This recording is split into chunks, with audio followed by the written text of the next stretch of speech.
अब हम बात करेंगे सॉलिड स्टेट के 7वें टॉपिक के बारे में, जहाँ से लगभग 80% क्वेश्चन पूछे जाते हैं। जितने भी लगभग सॉलिड स्टेट से 80% ये क्वेश्चन यहीं से पूछे जाएंगे। और इस 80% क्वेश्चन को कवर करने के लिए जितना अभी तक हम पढ़ चुके हैं वो बहुत अच्छे से तैयार होना चाहिए, क्योंकि वही सारी चीज़ें यहाँ पे अप्लाई होंगी। अभी देख लेना। Coordination number is determined by limiting radius. Limiting radius के द्वारा कोऑर्डिनेशन नंबर को डिटरमाइन किया जाता है।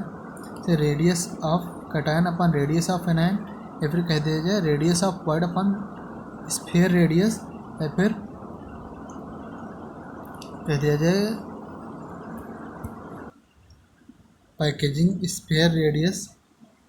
तो वाइड का रेडियस और पैकेजिंग स्फीयर के जो रेडियस का रेशियो होता है उसे ही कहते हैं लिमिटिंग रेडियस। लिमिटिंग रेडियस क्या है? ये कोऑर्डिनेशन नंबर को डिटरमाइन करते हैं। जैसे हम देख ले रहे हैं, पढ़ भी चुके हैं। 0.155 से 0.255 तक अगर लिमिटिंग रेडियस है तो कोऑर्डिनेशन नंबर 3 होगा, शेप ट्राइगोनल होगा। इसका एग्जांपल है B2O3। ऐसे ही अगर लिमिटिंग रेडियस यानी R/R का जो रेशियो है, वाइड और स्फीयर रेडियस का जो रेशियो है, अगर 0.225 से 0.414 आता है तो कोऑर्डिनेशन नंबर 4 होगा। टेट्राहेड्रल शेप होगा, एग्जांपल है ZNS। अगर 0.414 से 0.732 के बीच में लिमिटिंग रेडियस है तो कोऑर्डिनेशन नंबर 6 होगा। ऑक्टाहेड्रल शेप होगा, एग्जांपल NaCl है। अगर 0.732 से 1 के बीच में लिमिटिंग रेडियस होगा तो वहाँ पे कोऑर्डिनेशन नंबर 8 होगा। शेप क्यूबिक होगा, एग्जांपल CSCl है। इसके बारे में हम सारे वाइड में पढ़ चुके हैं कि कौन सी लिमिटिंग रेडियस कहाँ इन्वॉल्व होती है।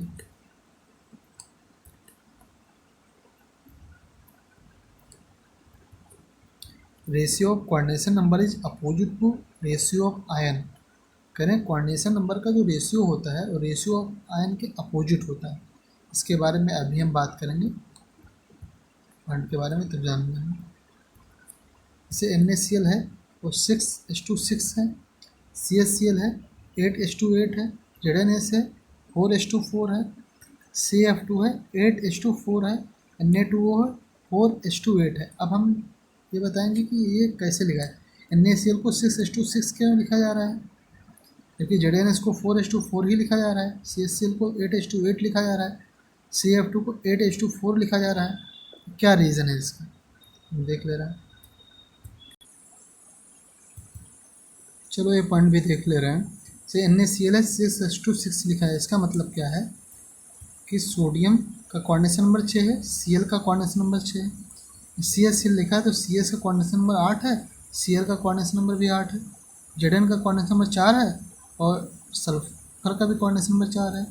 फिर कैल्शियम का कोऑर्डिनेशन नंबर 8 है, क्लोरीन का कोऑर्डिनेशन नंबर 4 है। ऐसे यहाँ पे सोडियम का कोऑर्डिनेशन नंबर 4 है, ऑक्सीजन का कोऑर्डिनेशन नंबर 8 है। यहाँ पे पॉइंट लिखा था ratio of coordination number is opposite to ratio of ion, यानी कि रेशियो ऑफ आयन जो होगा वो रेशियो ऑफ कोऑर्डिनेशन नंबर के अपोजिट होगा। यहाँ पे रेशियो ऑफ कोऑर्डिनेशन नंबर 1:1 आ रहा है, तो यहाँ पे हम आयन का रेशियो नहीं देख रहे हैं, क्योंकि आयन का भी रेशियो 1:1 आ रहा है कि एक सोडियम आयन है एक क्लोरीन आयन है, तो 1:1 ही आता है। यहाँ CSCl में भी 1:1 आएगा, इसके बारे में बात नहीं करें। ZN में 1:1 आएगा, यहाँ भी बात नहीं करें, क्योंकि जैसे इन दोनों में आयन का रेशियो होगा वैसे ही कोऑर्डिनेशन नंबर का रेशियो होगा। हम CF2 की बात कर ले रहे हैं। इसमें क्या है, कोऑर्डिनेशन नंबर का रेशियो अगर देखा जाए तो 4×4 4 दूनी 8, यानी 2:1 आ रहा है। कोऑर्डिनेशन नंबर का जो रेशियो है 2:1 आ रहा है, ठीक है नहीं। अब आयन का रेशियो देख लें, कैल्शियम आयन कितना है 1 है, जबकि क्लोरीन आयन कितना है 2 है। तो देखो आयन का रेशियो क्या आ रहा है 1:2 आ रहा है। आयन का रेशियो क्या आ रहा है 1:2 आ रहा है, जबकि कोऑर्डिनेशन नंबर का रेशियो जो था 2:1 आ रहा था, यानी अपोजिट है कि नहीं। यानी कि जो कोऑर्डिनेशन नंबर का रेशियो है वो आयन के रेशियो का उल्टा होता है। तो हम देख ले रहे हैं Na2O को। Na2O में क्या है, कोऑर्डिनेशन नंबर का रेशियो क्या है 1:2 है, 4×4 4 दूनी 8। अब हम आयन का रेशियो देख ले रहे हैं ने जो है 2 है, ऑक्सीजन क्या है 1 है। आयन का रेशियो कितना आ गया 2:1 आ गया कि नहीं आ गया, क्योंकि कोऑर्डिनेशन नंबर का रेशियो का है 1:2 है। तो कोऑर्डिनेशन नंबर का जो रेशियो होता है वो आयन के रेशियो का उल्टा होता है, यही पॉइंट यहाँ पे लिखा था। जैसे हम NaCl देख रहे हैं, NaCl है, Na का जो कोऑर्डिनेशन नंबर 6 है, Cl का भी कोऑर्डिनेशन नंबर 6 है। इसका मतलब क्या हुआ, कोऑर्डिनेशन नंबर की मेन परिभाषा से हम जा रहे हैं। इसका मतलब ये होता है कि प्रत्येक Na आयन को 6 Cl सराउंड कर रहा है, और Cl का भी कोऑर्डिनेशन नंबर 6 है। इसका मतलब प्रत्येक Cl आयन को 6 Na सराउंड कर रहा है। जितने एटम सराउंड करते हैं या जितने स्फीयर सराउंड करते हैं वही उसका कोऑर्डिनेशन नंबर होता है। तो पॉइंट लिखा है every sodium ion is surrounded by 6 chloride ion and every chloride ion is surrounded by 6 sodium ion. अब हम बात करेंगे क्रिस्टल के बारे में। सबसे पहले क्रिस्टल की बात करेंगे हम AB type crystal. AB type crystal में हम कई पढ़ेंगे। पहले हम बात करें ना कितने प्रकार के हम स्ट्रक्चर पढ़ेंगे, यानी कितने प्रकार के हम क्रिस्टल के स्ट्रक्चर पढ़ेंगे देख ले रहे हैं। हम लगभग 3 प्रकार के क्रिस्टल स्ट्रक्चर पढ़ेंगे। एक AB टाइप पढ़ेंगे, एक AB2 टाइप पढ़ेंगे, एक A2B टाइप पढ़ेंगे। AB टाइप में कई पढ़ेंगे, AB2 टाइप में कई पढ़ेंगे, A2B टाइप में कई पढ़ेंगे। यहीं से 80% लगभग क्वेश्चन आता है ना। इसी 3 पॉइंट से, ये 3 पॉइंट थोड़ा ब्रॉड करके हम पढ़ेंगे कि AB2 टाइप में कई क्रिस्टल हम पढ़ेंगे, AB2 टाइप में भी कई क्रिस्टल पढ़ेंगे, A2B टाइप में भी कई क्रिस्टल पढ़ेंगे। देख ले रहे हैं AB टाइप स्ट्रक्चर। सबसे पहले हम पढ़ेंगे रॉक साल्ट से NaCl कहते हैं। इसमें 6:6 होता है। सोडियम का भी कोऑर्डिनेशन नंबर 6, क्लोरीन का भी कोऑर्डिनेशन नंबर 6 होता है। इसका स्ट्रक्चर FCC होता है या CCP होता है, ये हमें याद करना पड़ेगा कि जो NaCl है या NaCl टाइप जितने भी होंगे उनका जो स्ट्रक्चर होगा वो क्या होगा, FCC होगा या CCP होगा, जिससे हमें एटम कैलकुलेट करने में आसानी होगी। अब देखना, हमें पता है कि जो एनायन होगा वो क्या बनाएगा, पैकेजिंग स्फीयर बनाएगा, यानी कहाँ पाया जाएगा, कॉर्नर पे पाया जाएगा। कहाँ पाया जाएगा, एनायन कॉर्नर पे पाया जाएगा, क्योंकि एनायन क्या बनाता है, पैकेजिंग स्फीयर बनाता है। तो जबकि जो कैटायन होता है कहाँ पाया जाता है, वाइड में पाया जाता है। कैटायन कहाँ पाया जाएगा, वाइड में पाया जाएगा। तो वही पॉइंट लिखा, chloride ion are packaging sphere CCP and sodium ion are present in octahedral void. Octahedral void में पाया जाएगा। क्यों, क्योंकि कोऑर्डिनेशन नंबर 6 जब होगा तो कौन सा वाइड प्रेजेंट होगा, ऑक्टाहेड्रल वाइड। हमने दिखाया था अभी, देख ले रहे हैं फिर से। जब कोऑर्डिनेशन नंबर क्या होगा 6 होगा तो कौन सा वाइड होगा, ऑक्टाहेड्रल होगा। तो कोऑर्डिनेशन नंबर 4 होगा तो कौन सा वाइड होगा, टेट्राहेड्रल वाइड होगा। ये दोनों याद होना चाहिए। तो sodium ion present in octahedral wide. अब हम कैलकुलेट कर ले रहे हैं। पहले हम एटम कैलकुलेट करेंगे, फिर वाइड कैलकुलेट करेंगे। क्लोराइड आयन क्या बना रहा है, पैकेजिंग स्फीयर बना रहा है, यानी हम इसका आपका नाम एटम कैलकुलेट करेंगे। जो लैटिस पॉइंट होगा उसी के तो एटम हम कैलकुलेट करेंगे। देखना, क्लोराइड आयन है FCC में है, तो FCC में क्या होता है, सारे कॉर्नर पे पाए जाते हैं। तो 8 इंटू 1/8, फिर क्या होता है 6 फेस सेंटर्ड होते हैं FCC में। तो फेस का कंट्रीब्यूशन कितना होता है, हाफ होता है। हाफ गुणे 6 बराबर 3 यहाँ से आ जाएगा, 1 यहाँ से आ गया। टोटल कितने एटम आ गए, 4 आ गए। अब 4 एटम आ गए तो ऑक्टाहेड्रल वाइड कितना होता है, एटम के इक्वल होता है। तो Na+ कहाँ है, ऑक्टाहेड्रल वाइड में पाया जा रहा है। तो ऑक्टाहेड्रल वाइड में पाया जा रहा है तो इसका मतलब कितना होगा, 4 ही होगा डायरेक्ट। ओके, समझ में आ रहा है कि नहीं आ रहा है। अभी कैलकुलेशन को हम समझा दे रहे हैं, क्यों उन्होंने कैलकुलेशन किया है। इन्होंने कैलकुलेशन इस बेसिस पे किया है कि जो ऑक्टाहेड्रल वाइड होते हैं कहाँ पाए जाते हैं, एज सेंटर्ड पे पाए जाते हैं और सेंटर ऑफ यूनिट सेल में पाए जाते हैं। एक सेंटर ऑफ यूनिट सेल में पाया जा रहा है, उसे यहाँ लिख दिया है। ओके, 1। और क्या होता है, एज सेंटर्ड पे और पाए जाते हैं। एक एज पे यहाँ पाया जाएगा, एक एज पे यहाँ पाया जाएगा, एक एज पे यहाँ पाया जाएगा, एक एज में कितने एज होते हैं? 12 एज होते हैं। 4 ऊपर 4 नीचे 4 खड़े, 12 एज है। एज का जो कंट्रीब्यूशन होता है कितना होता है? 1/4 होता है। तो इन्होंने लिख दिया है 1/4 इंटू 12, यानी एज का हो गया इतने लगभग एज में पाए जाएंगे कंट्रीब्यूशन ऑक्टाहेड्रल का होगा, प्लस 1 जो इनके सेंटर में पाया जाएगा, तो टोटल 4 ही आ जाएगा। लेकिन ये कैलकुलेशन हमें बहुत टफ लगेगा, हमें ऐसी कैलकुलेशन कोई नहीं करना है कि जब हम क्वेश्चन करेंगे तो क्वेश्चन करते समय में ये ध्यान रखना है कि जो ऑक्टाहेड्रल वाइड होते हैं वो एटम के इक्वल होते हैं, जितना एटम आएगा उतने ही ऑक्टाहेड्रल वाइड होते हैं। ओके, तो कितना हो जाएगा? 4 क्या होगा? क्लोरीन आ गया, और 4 ही क्या नाम सोडियम आ गया, तो क्या बन जाएगा? 4NaCl बन जाएगा। या फिर ऐसे पहले लिख दिया है Na4Cl4, जिसको बराबर लिख दिया है 4NaCl, यानी जिससे निकल के आएगा NaCl। ओके, समझ में आया ना? NaCl type crystal. ऐसे इसमें क्वेश्चन ये देगा कि कितने ऑक्टाहेड्रल वाइड पाए जाएंगे, कितने मतलब क्लोरीन आयन पाए जाएंगे, ऐसे ऐसे क्वेश्चन देगा। मतलब 20 से क्वेश्चन उठाएगा, तुम्हें ये नहीं देगा कि ये FCC है, तो खुद याद होना चाहिए। और NaCl ही नहीं देगा, कोई अदर कंपाउंड देगा, जैसे जो 6:6 जो हमने एक्सप्लेन अभी किया है, इसमें इतने एग्जांपल है NaCl, KCl, AgCl, AgBr। से हम कहेंगे NaCl type crystal. AB type में NaCl टाइप क्रिस्टल कौन कौन से होते हैं? NaCl, KCl, AgCl, AgBr, जिसको हम ऐसे एक्सप्लेन करेंगे। अब हम लोग बात करेंगे CsCl टाइप स्ट्रक्चर के बारे में। AB टाइप में हम लोगों ने पढ़ लिया है, NaCl टाइप स्ट्रक्चर पढ़ लिया है। दूसरा अब हम पढ़ने जा रहे हैं CsCl type structure. NaCl type क्या था? 6:6 था, और FCC था। FCC मतलब CCP, जबकि CsCl जो है वो 8:8 है, और BCC टाइप है। 8:8 का मतलब क्या होगा? CS का भी कोऑर्डिनेशन नंबर 8 है, Cl का भी कोऑर्डिनेशन नंबर 8 है। सबसे बड़ी बात तो ये है कि जो BCC ये है, ये इम्परफेक्ट BCC है। जो CsCl BCC है, ये इम्परफेक्ट BCC है। कैसे इम्परफेक्ट है हम देख लेते हैं। जनरली हम BCC स्ट्रक्चर देख ले रहे हैं क्या होता है। BCC स्ट्रक्चर क्या होता है? क्यूब होता है, क्यूब के कॉर्नर पे एटम पाए जाते हैं, और एक एटम BCC में बीच में पाया जाता है। ये होता है परफेक्ट BCC। यानी जो पैकेजिंग स्फीयर है वो सारे कॉर्नर पे पाए जाएंगे, और एक पैकेजिंग स्फीयर कहाँ पाया जाएगा? बीच में पाया जाएगा। लेकिन जो हम CsCl पढ़ने जा रहे हैं BCC टाइप, ये क्या है? Imperfect BCC type. यहाँ पे जो पैकेजिंग स्फीयर है केवल और केवल कॉर्नर पे पाया जाता है, बीच में नहीं पाया जाता है।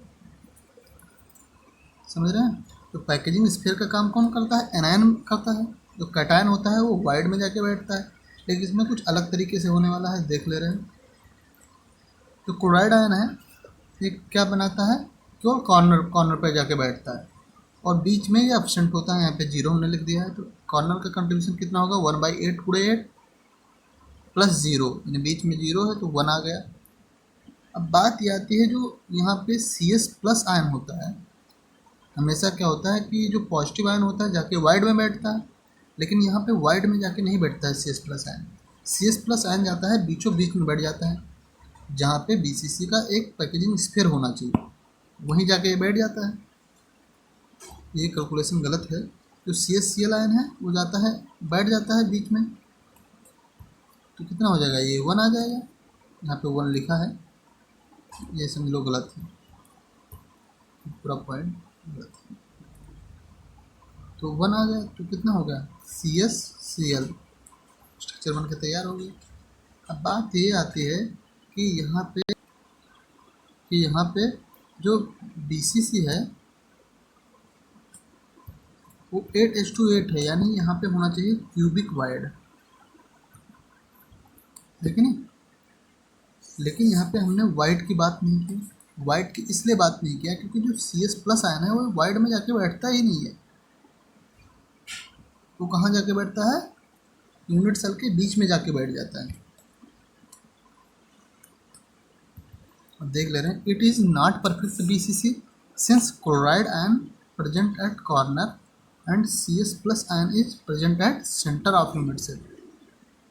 ओके, ऐसा ही स्ट्रक्चर चार और का होगा। मान लो CSCl तो था ही, CSCl CSBr TlBr TlCl। Okay,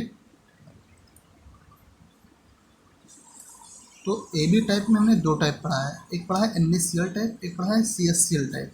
NaCl type क्या होता है, बात कर रहे हैं, 6H2 6 FCC होता है। इतना अगर हमें आता है तो हम क्वेश्चन सॉल्व कर लेंगे। जो CSCl टाइप है वो क्या है, 8H2 8 BCC है, वो भी इनपरफेक्ट BCC है।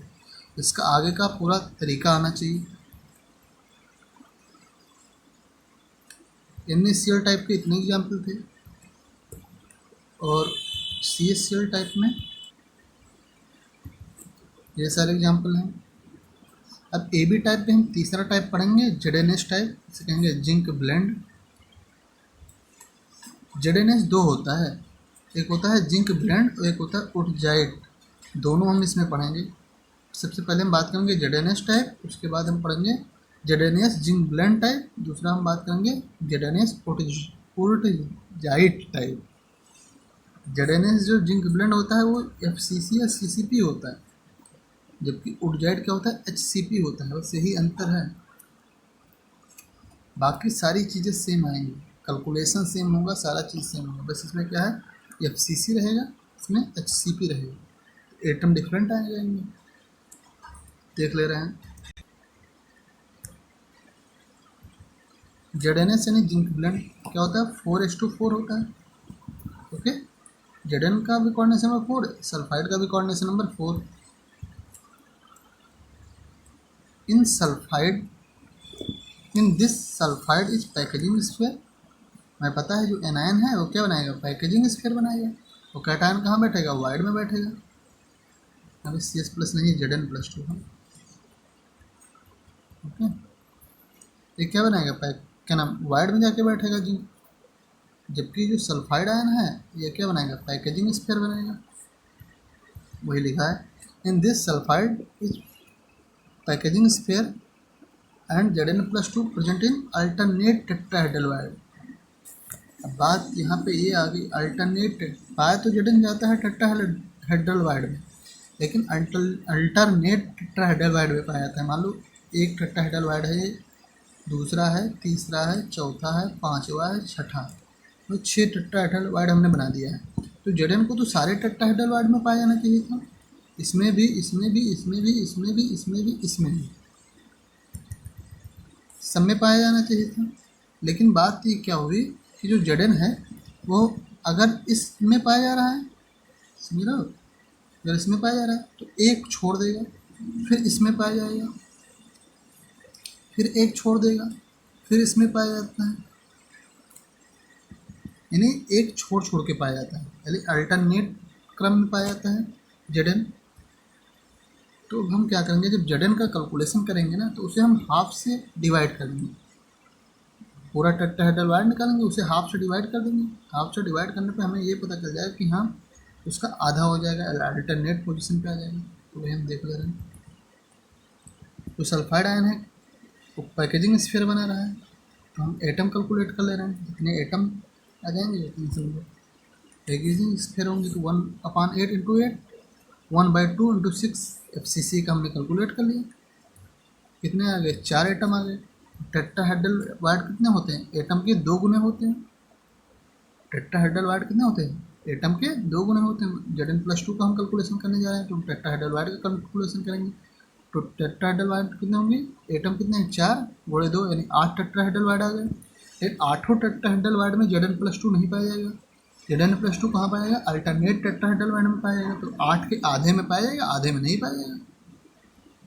तो हमने क्या किया, हाफ से मल्टीप्लाई कर दिया तो कितना आ गया, 4 आ गया। तो क्या हो जाएगा, Zn4S4, 4 Zn 4 S, Zn4S4 तो कितना आ गया, 4 कॉमन ले लिया तो 4 ZnS आ गया। ओके, इसको ऐसे निकालना आना चाहिए। आगे हम देख ले रहे हैं,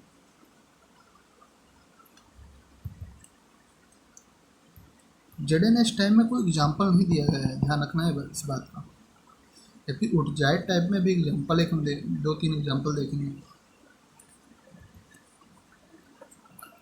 उटजाइड टाइप भी क्या होगा, 4 होंगे, ये दोनों का कोऑर्डिनेशन नंबर 4 होगा, जेडन का भी और सल्फाइड का भी। ये कैसे स्ट्रक्चर होगा, HCP होगा। HCP में हमें एटम कैलकुलेट करना आना चाहिए। HCP में हमने एटम कैलकुलेट किया था, कितना 6 एटम आया था। कैसे कैलकुलेशन किया था वो भाई तुम्हें जानना चाहिए। इसलिए हमने कहा था कि जितना हमने पीछे पढ़ रखा है सब इसमें अप्लाई होगा। 6 एटम आ गए। 6 एटम आने के बाद हम टेट्राहेड्रल वाइड निकालने जा रहे हैं, क्योंकि कोऑर्डिनेशन में कितना है 4 है, तो टेट्राहेड्रल वाइड होगा पक्का है। तो टेट्राहेड्रल वाइड कितने होंगे देख ले रहे हैं। एटम 6 आए तो 6 गुणे 2 यानी 12 टेट्राहेड्रल वाइड हो गए। लेकिन 12 टेट्राहेड्रल वाइड में जेडन पाया नहीं जाएगा। जेडन कैसे पाएगा, अल्टरनेट टेट्राहेड्रल वाइड में पाया जाएगा, क्योंकि दोनों में यही काम है कि जो जेडन होगा अल्टरनेट टेट्राहेड्रल वाइड में पाया जाएगा। जेडन एस यानी जिंक ब्लेंड में भी और उटजाइड में भी, दोनों में अल्टरनेट टेट्राहेड्रल वाइड में जेडन पाया जाएगा। तो हमने कैलकुलेट किया तो 12 आया, तो 12 का हमने हाफ कर दिया तो कितना आ गया, 6 आ गया, यानी 6 टेट्राहेड्रल वाइड में जेडन पाया जाएगा। तो क्या बना, जेडन 6 H6, तो 6 में कॉमन ले लिया तो जेडन आ गया। ओके, तो ये दोनों एग्जाम्पल हैं जो इम्पोर्टेंट अपने आप में समझो इम्पोर्टेंस रखते हैं। एग्जाम्पल जेडएनएस, जेडएनओ, AGI, 3 एग्जाम्पल हैं। एक बात और हम बता दे रहे हैं कि अब हम लोगों ने AB टाइप पढ़ लिया है। AB टाइप में हम लोगों ने क्या क्या पढ़ा है देख ले रहे हैं। हमने NaCl टाइप पढ़ा है, CaCl टाइप पढ़ा है और फिर ZnS टाइप पढ़ा है। ZnS टाइप में हमने 2 पढ़ा है, एक जिंक ब्लेंड पढ़ा है, एक उटजाइड पढ़ा है। हमने यही 4 एग्जाम्पल पढ़े हैं। चारों का हमने अलग अलग एग्जाम्पल पढ़ लिया है। एग्जाम्पल में एक चीज़ हम बात कर ले रहे हैं, जैसे देख लो,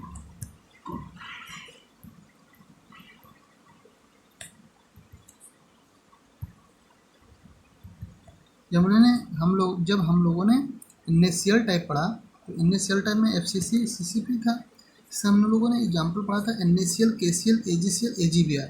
ये ध्यान रखना, जो AgCl और AgBr होते हैं वो कैसे होता है, NaCl टाइप होते हैं। AB टाइप में NaCl टाइप होते हैं, लेकिन जो AgI होता है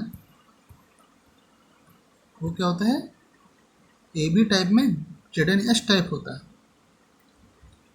ओके, एग्जाम्पल पूछा है, कभी AgI दे देगा तो उसको सॉल्व करना होगा, तुम्हें ZnS टाइप से सॉल्व करोगे, अल्टरनेट टेट्राहेड्रल वाइड में बैठाओगे।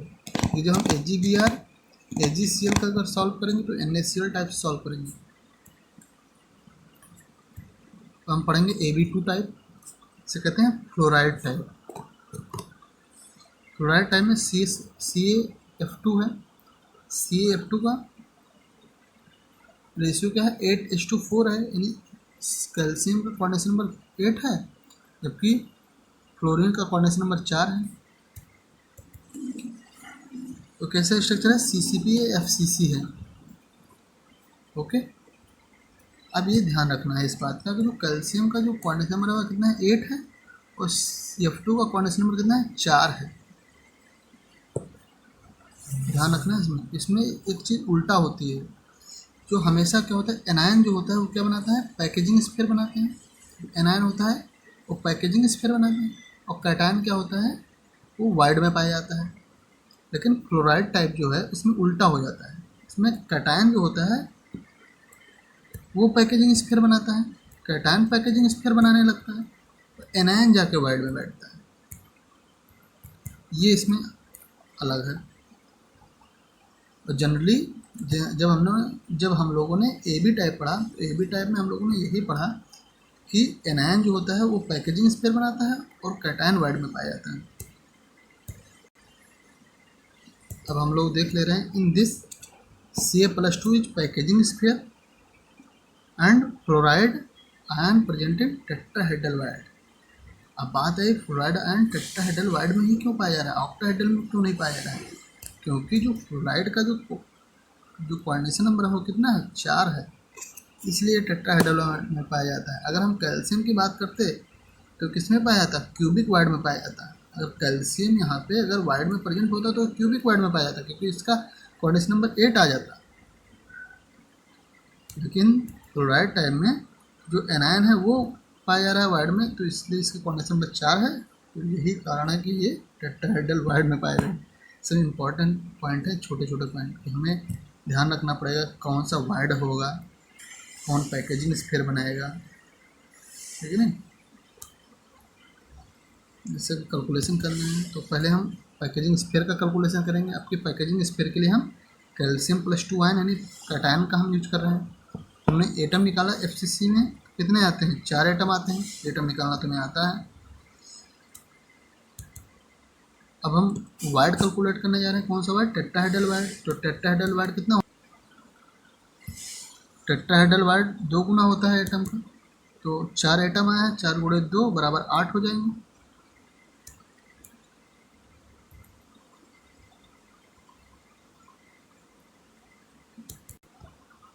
8 हो जाएंगे। तो हम लोगों ने क्या किया?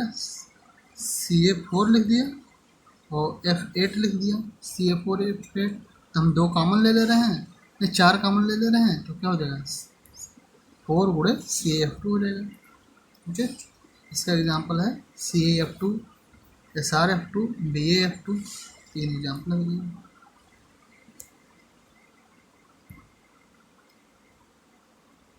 फ्लोराइड टाइप में ये याद रखना है कि जो कैटायन होता है वो पैकेजिंग स्फीयर बनाता है और एनायन क्या बनाता है? वाइड में पाया जाता है।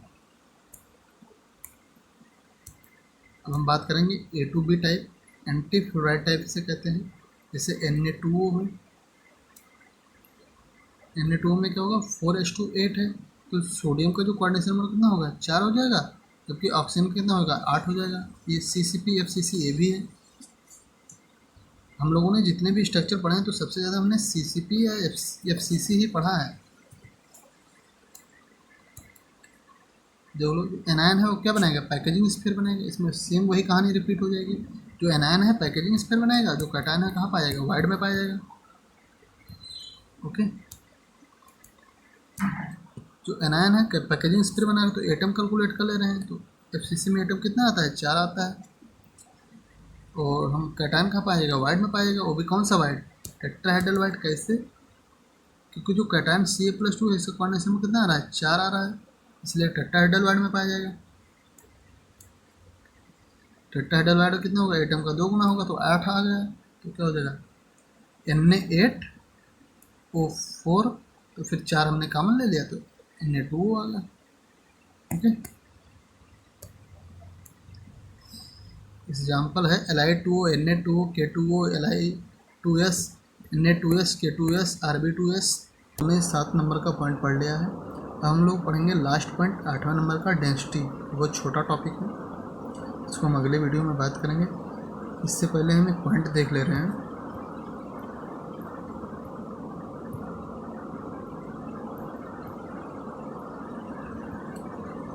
हमें कोई व्यक्ति दुखी नहीं कर सकता जब तक हम ना चाहें। महावीर स्वामी जी ने कहा था कि हमें कोई व्यक्ति दुखी तब तक नहीं कर सकता है जब तक हम खुद ना चाहें दुखी होना। इस चीज़ को ध्यान रखना। If you are focused then faithful person. अगर आप अपने लक्ष्य की तरफ केंद्रित हैं, अपने लक्ष्य की तरफ फोकस्ड हैं, तो आप एक भाग्यशाली व्यक्ति हैं। भाग्यशाली की कोई अलग परिभाषा नहीं होती है कि हमारा भाग खराब है, ऐसा है, ऐसा कुछ नहीं। अगर हम ईमानदारी से कोई काम कर रहे हैं तो फिर हम भाग्यशाली हैं, उसमें कोई दो राय नहीं। लक्ष्मण शब्द का मतलब क्या है? जो व्यक्ति लक्ष्य की तरफ केंद्रित हो उसे लक्ष्मण कहते हैं। जो व्यक्ति अपने लक्ष्य की तरफ केंद्रित हो वही लक्ष्मण है।